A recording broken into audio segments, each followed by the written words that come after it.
This is San Diego News Daily. I'm Monica Dean. Let's get right into your top local stories. The Islamic Center of San Diego reopened for morning prayer for the first time since Monday's deadly shooting. People have been showing up throughout the morning to pray and to stop by this growing memorial outside. The mosque is under heavy security with a number of security guards and police cars stationed outside. It's a reminder of what happened there Monday morning and in the moments right after, just a few blocks away. I thought it was an explosion almost. It was very loud. So I was getting home from a run with my kid and heard a really loud, I figured it was a gunshot, but then when I looked left, I heard like a second gunshot and the glass got blown out of the side door of the car, like a white SUV. So then at that point I booked it and got cover behind the, our giant bird of paradise in our yard. And then the vehicle, there's like two more shots, one more discharged right, and that was driving right in front of our house, and then they turned right. And by now, you may have seen the viral video of a father with a stroller trying to leap out of the way as gunshots rang out near Salerno and Hatton Streets. He told us in that moment, his instincts just kicked in. Your typical like fight or flight, right? I was shirtless with no way of defending myself, so I kind of had to get out of there. But yeah, just what I was feeling was, just wanting to protect my son. That was the biggest thing, make sure he was safe. It scared me, just seeing him struggle like that. It's hard not to think about it, but you don't really want to dwell on it. As we continue digging into what led to this tragedy, you can stay up to date and find the latest information at NBC7.com. Emotions are still running high at the trial of Maya Millete. Jurors now back in court for the third day. Maya Milete's father, Pablito Tablanza, is back on the stand and resuming his testimony as through an interpreter, this time under questioning from defense attorneys. This all comes after his emotional outburst during the trial of his son-in-law, Larry, yesterday. The defense called for a mistrial because of it, but the judge denied it and the trial continues. Maya vanished in January 2021. Larry is being charged with her murder, though her body has never been found. He faces 25 years to life if convicted.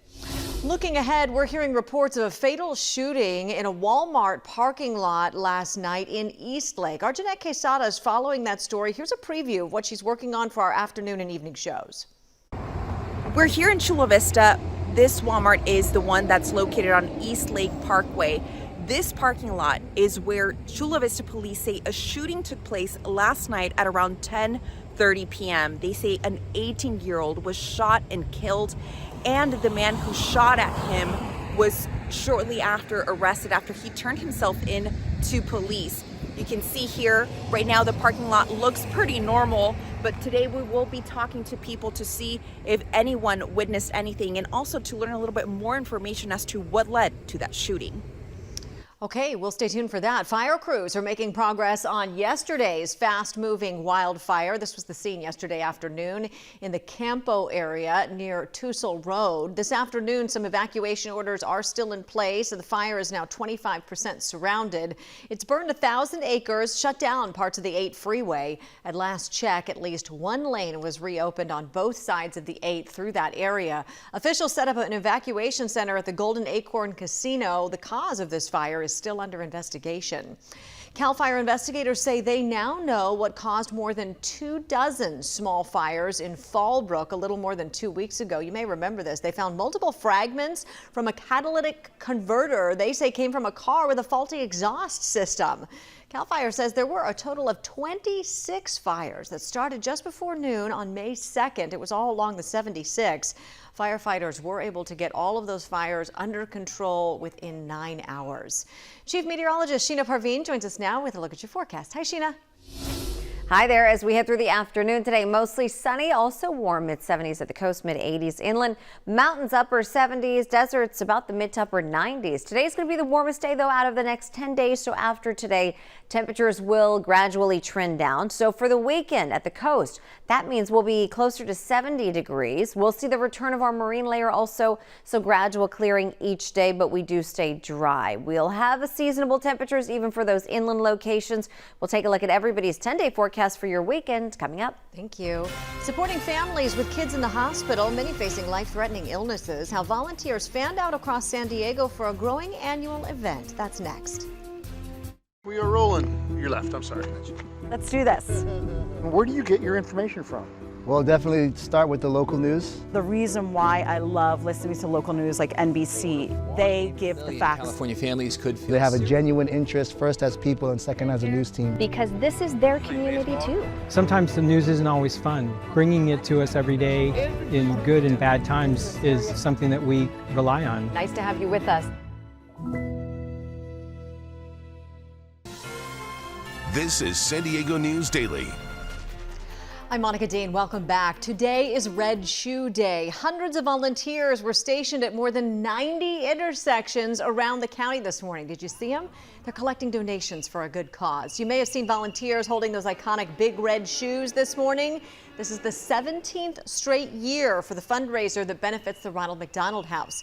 Money goes directly to local families with seriously ill or injured children that are receiving care there at nearby hospitals. Something new this year is that all money raised on intersections and online is going to be double the impact with the Family Fowler Challenge to help support unlock and additional funding for the Imagine the Moment campaign. That's so great. This event ended at 9:30 this morning. If you missed it, you can go to redshoedaysd.com and make your donation there online. In just 22 days, the world's most watched sporting event will kick off. We are talking, of course, about the FIFA World Cup, and a San Diego FC player just got called up to represent a country making its first ever appearance in the tournament. Goalkeeper CJ Dos Santos made the roster for Cape Verde, a small nation located off the coast of West Africa. The 25-year-old grew up in Philadelphia, but his father's family is from Cape Verde. CJ took a trip there with a family as a kid back in 2007. He was San Diego's primary goalkeeper last season. His strong performance has earned him a really special opportunity. You know, it's an absolute blessing to represent this country and to be in touch with my roots, as you said, and with my heritage. You know, looking back at all the fond memories that I have with family, you know, going on that trip that I mentioned already back in 2007, and just being able to connect back with that almost 20 years later, with amazing people, with an amazing team, with an amazing staff. You know, it's an absolute blessing and it's an amazing opportunity.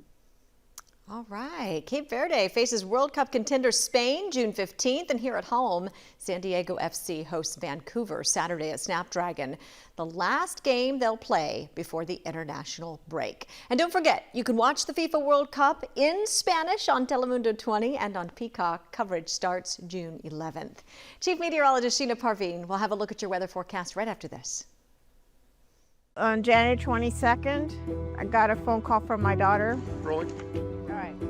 She said, "Mom, the water's already waist high," and we were all scrambling. There's been 2 wildfires that have come through. We were able to watch NBC 7, and we knew that as long as they were there, we were going to be okay. We're going to be here. We're going to keep an eye on things. Because of you guys, they acted. This is the source of all of this neighborhood's problems. Everything can be so unpredictable, and we rely on this coverage. And that's a tornado warning.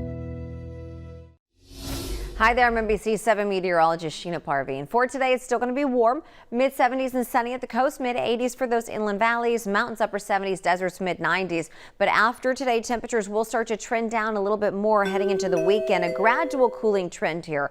So we're still warm tomorrow, but not as warm as today. And then across the weekend, we'll be around 70 degrees at the coast, mid-70s inland. These are seasonable temperatures for this time of the year, and gradual clearing too with our marine layer returning, and then a little bit of a cool down into next week. All right, thank you. Let's take a live look out now to Petco Park, where the Padres and the Dodgers are going to square off later today for the series finale. The series is tied, and the winner of the game, Game 3, will take first place in the NL West. Padres and Dodgers traded home runs early on in last night's game, with the Padres holding a slim lead for the better part of the game. But with all things tied up in the ninth, Mason Miller had a chance to throw out a runner at first. His throw got away. The runner advanced to third, later scored the game-winning run there on a sacrifice fly. It was the first error of Mason Miller's career, the first time he's been charged with a loss since arriving here in San Diego. Padres and Dodgers wrap up the series tonight at Petco Park. First pitch is at 5:40. More coverage you count on at NBC7.com. Thanks for watching. Have a great day.